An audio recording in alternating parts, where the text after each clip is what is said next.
Hi guys, welcome back to our channel. So in this guide, I'm going to teach you how to fix Steam no connection error.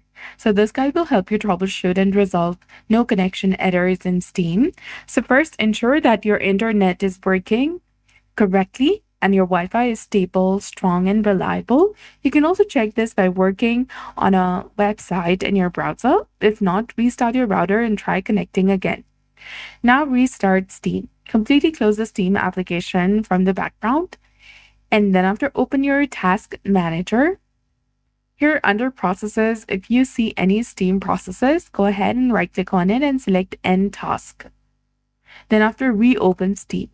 You can also try restarting your computer if the issue persists and try opening the Steam again. Now check the date and time settings. Open the Windows settings on your computer. Go to time and language. Enable the set time automatically or the sync now option. You can also clear the Steam's download cache. You can go to Steam settings and then go to downloads and clear the download cache.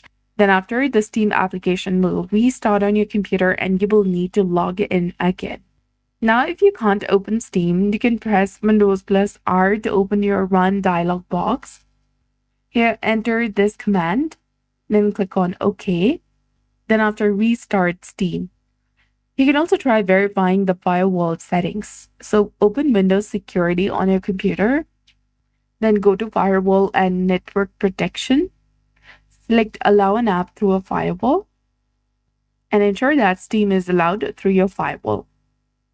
You can also open your command prompt or CMD. Run it as an administrator. Once it is opened, write ipconfig/flush DNS, and then after netsh winsock reset, hit enter on your keyboard and restart Steam. So that's it. I hope you found this video helpful. If you did, please like, share, and subscribe. Thanks for watching. We'll see you again in the next one.